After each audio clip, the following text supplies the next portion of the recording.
Hey everyone, welcome to BEARTH Podcast. I'm Ash. Let's go to Iraq and meet Meethak. 5 years ago in Iraq during the battle for Mosul against Daesh, or ISIS, Meethak was one of our guys. He worked with us, for us, showed us the ropes. He translated for us. He was a local producer and fixer, and we all, as Western journalists, just absolutely adored him. I still do. He's a friend.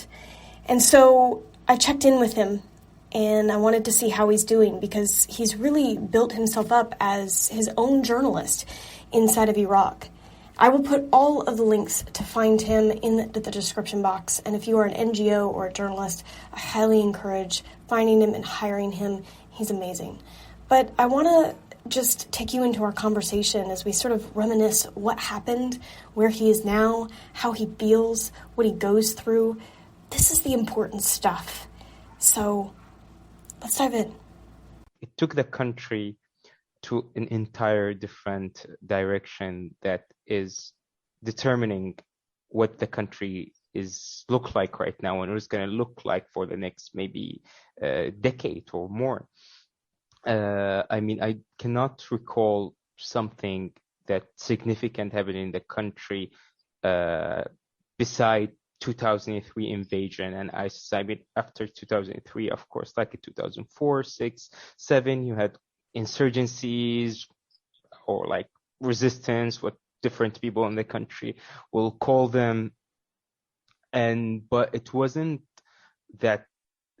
like changing the entire like country security-wise, political-wise, etc. But like what happened in 2014, where it started like in Anbar, then went to Mosul, like I don't even think the Iraqi government back in the time even comprehended that they could lose a city that is so large, full of resources, full of structures, etc., where a lot of their troops, guns, military bases just to be gone in matter of hours.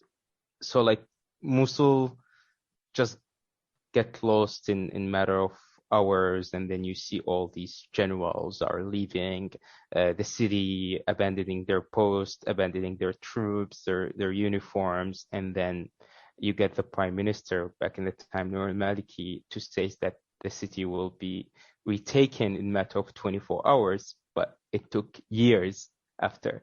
Like the battle didn't start officially until 16 of October 2016. Yeah, that's what's most interesting is that I think there was a unique aspect to what Daesh did in that they had coordinated themselves to take cities and towns and villages within a matter of hours, and it was strong enough that, Noor al-Maliki and even the West, like nobody knew how to just take it back. Like this wasn't, there wasn't really the training or the expectation. I still remember stories about Sinjar where, it's almost like a cinema, the way that the Yazidi people describe it, where they say that all of these Daesh fighters came in one day and began slaughtering and dividing and all of these things. Like you can almost see it in a movie. There was a lot of expectation that the Iraqi forces will handle this, as they had experience with Basra or with other areas in Anbar, with Al-Qaeda or with insurgencies, that there was this confidence that yes, we are used to these like tiny small groups with basic like middle range guns, etc. But like this year's like that Al-Qaeda vanished after this awakening project where involves Sunni tribes getting along with the Iraqi government and the American forces at the time and basically wiping Al-Qaeda and pushing them away from their territories. But then you see ISIS going to Anbar Desert and different areas, and then they started to reorganize. It's an extreme ideology, but with different tactics. It's more like, as the troops were saying, that we gain experience, but also these terrorist groups get a lot of experience from all the years they've been like fighting in the country, and as well foreign fighters joining them. And the ideology, like like Al-Qaeda never wanted to control a neighborhood and keep it for their own. They come, they do their attack, they leave. It's like hit and run strategy. That's what's have been going from like 2004 until the disappearance of this group. But like there's been all these very well done video propagandas that they started to post before. Like I can recall some in 2013, like, and I remember back as well in 2006 when like Al-Qaeda will just give you some CDs of their propaganda and you watch them and they are like all these like shaky footage of like just their attacks. There was no like I feel like Al-Qaeda before they were like saying like we don't need to explain who we are to people. Like people already get it. We don't need to build a story. You don't need to explain the basics. We are there to fight. Just see us doing attacks and that's it. But ISIS started to do all these like storytelling where you see it's like they're using really high end like cinematography mentality, like good equipment, good quality music. It was like it was an entire production behind this. But I mean, as a terrorist group, you don't really think about this. I mean, who did we see in the past 1 or 2 decades, like a terrorist group focusing on their like video production and their photo production, their image, right? Yeah. And I remember once in 2014, like early 2014, I took a car trying to leave to Amman in Jordan when in my town, Ramadi, things started to be escalating as ISIS started to control certain neighborhoods. And so I took the highway that crossed all Anbar Desert into Jordanian border. And I cannot forget this ride, like that took like 6 hours or more. And you see all these towers of smokes on all the sides of the highway, left and right in this big desert. And like what we were seeing is like Iraqi army like positions getting burned as they were like the soldiers were abandoning their posts because they were like worried that they're in the desert. There is no reinforcement gonna come to them. If they get attacked, there is no way to go. So they were just burning their posts and abandoning them. And on my way back, as like I couldn't get to Jordan because of the escalating situation. Border were like they were not allowing everybody to cross. So I drive back and I will get to Ramadi.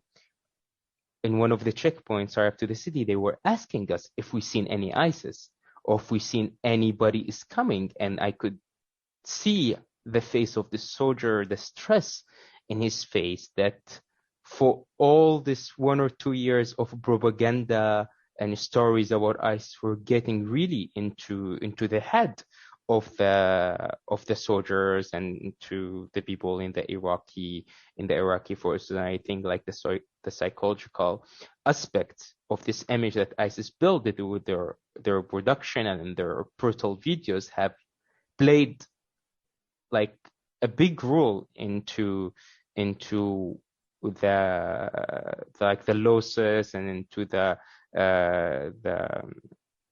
collapse of Iraqi armies and certain troops in the Iraqi like forces in 2014. I love that you just said this. I love what you have just said, because what you are saying is that Daesh perfected a way of storytelling their videos, their propaganda, all of the stuff they put out. And in truth, that is actually how they were able to manipulate the system. That's how they were able to actually invade and hold on, because they had created such a skill around the storytelling, the story they wanted people to believe. And their videos were not just for the Sunnis; they were for everybody. Like Al-Qaeda were like, okay, our videos is for the Sunnis. Our like people where we belong to or we follow the same like religious school, etc. But ISIS videos were for everyone. They were in French, in German, in English, and in like it's basically we just want to create this image, both for our followers and our enemies, and for the international medias and local medias. it's us, and you should just see it as we want you to see it, regardless who you are. If you are fighting with us or against us, this video is for you. That is, you are expressing resistance by joining media.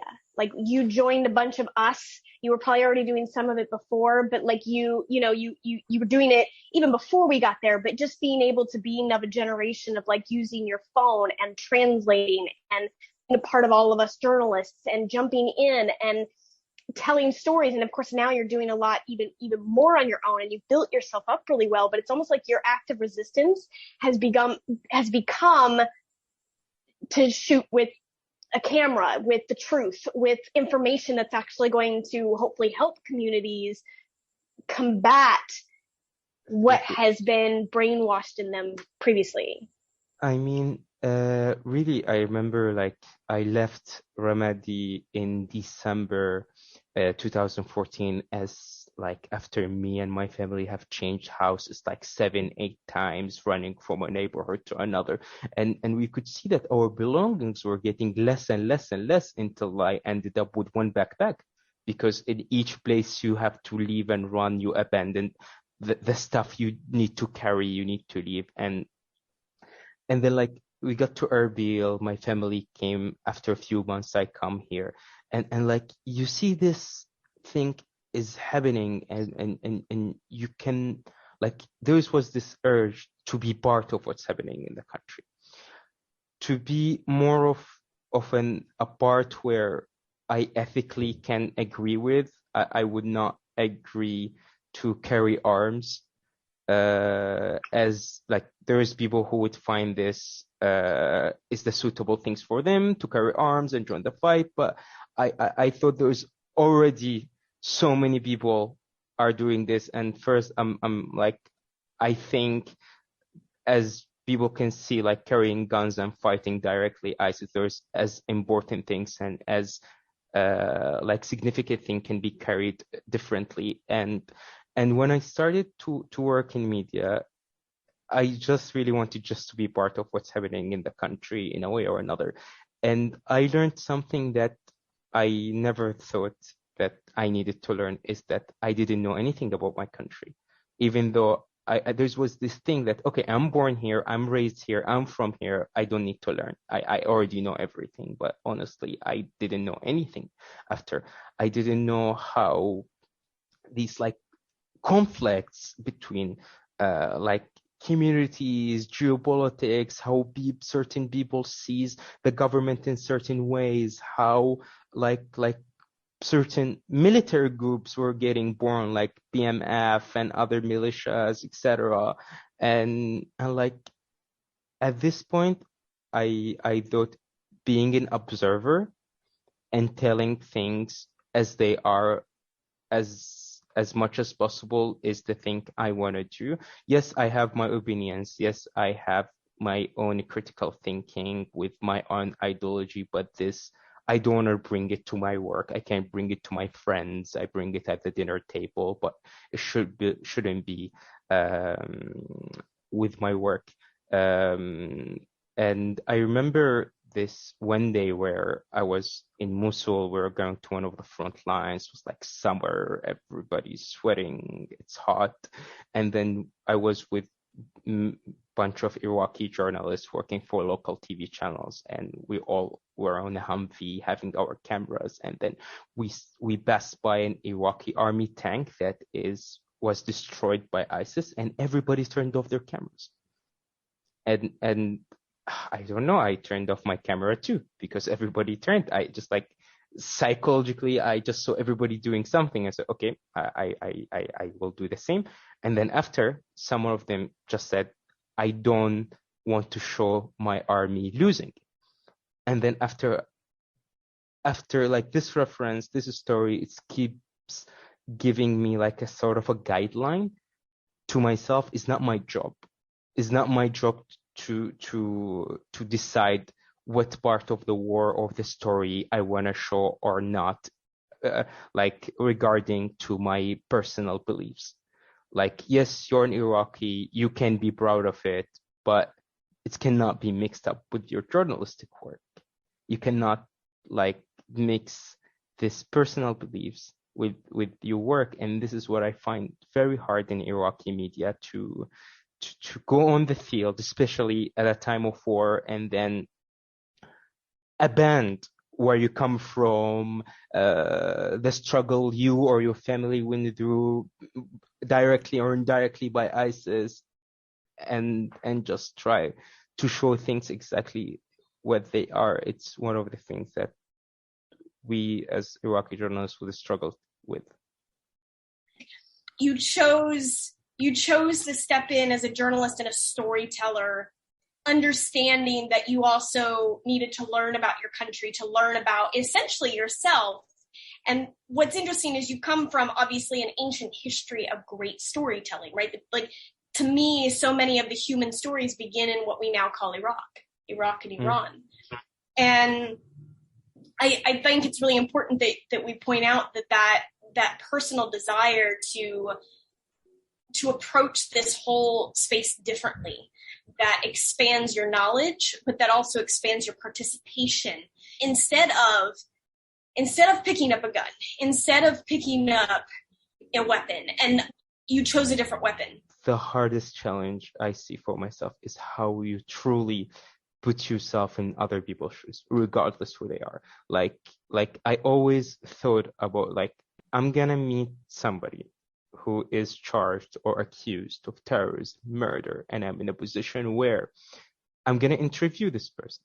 But I also I lost my home, I lost friends, I lost so many things because of ISIS. But then I want to be a journalist, and I want to tell a story, or I want to like tell things as they are. But this always been this question: how am I truly being in other people's shoes? Am I truly being there, like in front of them, interviewing them, and talking to them? Because everybody word should deserve to be told, no matter where they are, what they did. As maybe a lot of people in the country would disagree with me and tell me why a murderer would deserve to have his word, because this is your job. Your job is to tell people words. This was one of the things that I keep questioning myself about every time I find myself in this position. It helps me to keep myself in line, and I think Iraq need honest, critical journalism more than ever right now. I think what you're saying is important. I remember, one of the things that as a journalist I wrestled with, and a lot of when I was doing work for Al Jazeera, this was a common conversation in the newsroom. One man's terrorist is another man's freedom fighter. We hate this truth, but it is a truth. Some of these people, some of these fighters who would even go on to fight with Daesh or other militias or whatever, may have been people that lived in your city, in your village, in your town, or whatever. And ultimately, for them, it was their expression of whatever they felt their resistance was, in order to feel like they could gain some power that was taken back from them. And that, as a storyteller and as a journalist, you have to consider that. Started this job, I was 16. I started, I didn't know, is it going to be a summer job and then I make some money and I leave, or what should I do? I ended up to be my full job. Probably it's my job forever. So I decided that okay, I'm going to just work for foreign medias, and I am very open to work with Iraqi medias if it meets the ideal idea of in my mind, where I don't have limits. I can be flexible with my story. It's not being censored or controlled by certain politicians or militias, etc., which is the case with a lot of Iraqi medias, and the way of the fundamentals of how Western media and Iraqi local medias, they don't really meet in the middle ground. So meeting all these French, Americans, Western journalists in general have taught me a lot of concepts and a lot of like ways to tell a story. I would love you to tell the story about, for me, it was a bit of a refresher, but we all kind of did a battle awareness sort of training together. And I had done them before. I know some other journalists had, some journalists had not. We wanted to include some of you guys who are our fixers and translators, and our local producers on the ground to kind of come in with us. And you were one of those. And then the next day, you put those skills to use. So I would love for you to tell that story. I mean, honestly, joining this training was because of a particular situation I've been in. At actually the first day of Mosul battle, I was following in Iraqi army troops. I stayed the night with them. In the morning, things got really escalated, and I was like evacuated with bunch of Iraqi soldiers who were injured, and I was sitting next to this guy who was bleeding out, and I had no idea what to do at all. And I felt this guilt of like, I should know how to do something. The minimum, I didn't know to do anything. So I decided to stop going to the field after this incident. And I heard about the training just like a few days after. And I decided to not go back to the field until like this training finished. And at the time was the training, and I was like refusing assignments where people were reaching out, say, I want to go, like take me a few days, I want to do this, when I was like mainly a fixer. But I refused until like this training is finished. And then ironically that the day after, we were like following and counter-terrorism from Iraqi forces, and we were like in this house where all the troops are gathering to launch their attack on a village in east of Mosul, if my memory don't fail me. Like it was sort of like remote villages were empty from its people, and like we're just standing there in the rooftop, and suddenly like a mortar fell and injured a soldier in his lung. And then I knew what to do at this point. I knew, and like as the training was so fresh, which was like literally 24 hours before this happened, it come to hand. And I was very, very glad that this training gave me a knowledge that may save this guy who was like injured in his lung. And like after actually few months, this soldier met me again on the field and came to thank me, where I felt like happy about this decision about joining this training. I love that. Thank you for telling that story. It's one of my favorite stories. Share with me just, when was the last time you were in Mosul? What kind of work are you doing now?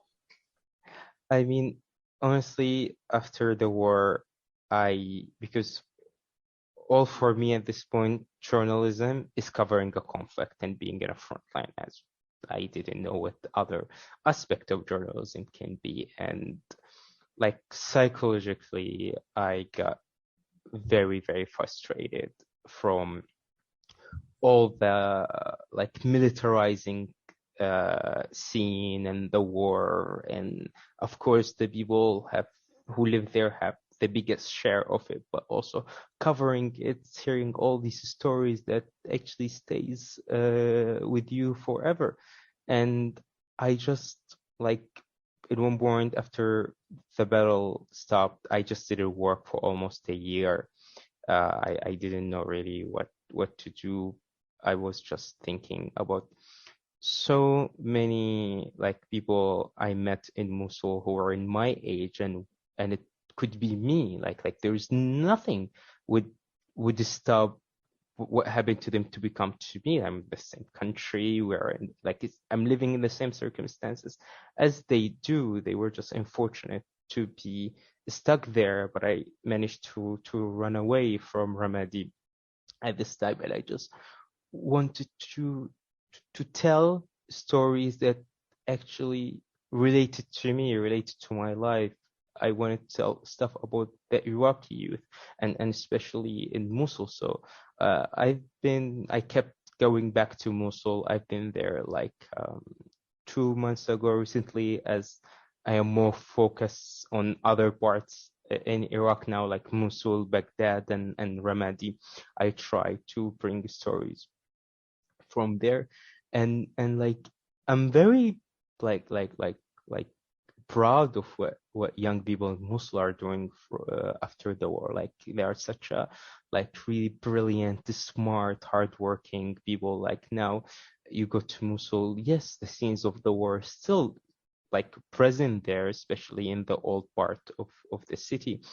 But like you see all these young people are like fighting to bring freedom to their communities and to work in technology and to work in entrepreneurship, where it's a lot of young people in Mosul now are starting their own businesses. They are doing a lot of creative work, trying to bring solutions to the issues that the war left behind in their city. And like I was surprised about the amount of political activism that they have in the city. I find it higher than like many other parts in Iraq. Like there's this club in Mosul. It's a political club where they meet once a week, where they debate about like certain candidates or like politicians, and they bring politicians into their club where they challenge them and question them. And this is like in Iraq, like this happening 5 years ago, this will put them all in jail, honestly. Like the authorities doesn't like this, but like this resistance and this like power that these youth from Mosul are trying to make, yes, it's still a lot of challenges ahead of them. Iraq is not a free country. When you live in it, you cannot really express a lot of things politically, and like seeing them doing this, I've been going a lot to Mosul University, where you see all these art students are doing theater, play, music, seeing them passionate to so many stuff. I'm like, this is a positive part. A negative part where still a lot of corruption exists. Reconstruction effort is not in the level where the money that they have, or like you can see that a lot of projects are just not happening or being delayed. All of us have been going through so many things because of armed conflict as young Iraqis. After the war with ISIS, it's become harder and harder to criticize the authorities. How are you taking care of yourself? Sort of isolating myself in a way. Like, I mean, I wanted to also, I wrote this in my note, but we didn't get to it. It's just the mental health of Iraqis themselves and people working in the country. Like, accessing to mental health in Iraq as a journalist is hard. Like, getting mental help is hard. Like, the war and covering the country, etc., have left me with PTSD, with stress, with anxieties, and then this, like all the things I mentioned, they affect my work directly. They affect how I talk to people, how I travel, how like I am paranoid of getting harassed, as I've been like detained a few times recently. I've been like told to not film, to leave, to like, I don't know, maybe you remember me back when we were in Erbil as somebody who's very social. I go out a lot and like be with the friends, but now I'm not really. I just like, it's a way to coping mechanism with the mental health like situation that I go through. Is you live in such an internal conflict with yourself of like, you know, you have issues, you know, you need help, and then you see people are going far in painful experiences, and then you are in the end of the day, you are lost of, do you take care of yourself when your job here is to meet people are highly affected in so many terrible and sad ways. So Thank you for being so open to share that, because that's not an easy thing to endure or to even share. I think what I admire in a lot of Iraqi people and Middle Eastern societies is that for as much as there is struggle and difficulty, the way that you handle grieving is you say it. You say that you are grieving, that it is difficult, that it is a struggle. And to me, that is important, and really maybe the first step to taking care of your mind, you know. Thank you for listening to me talking a lot. Oh, it's okay. I love it.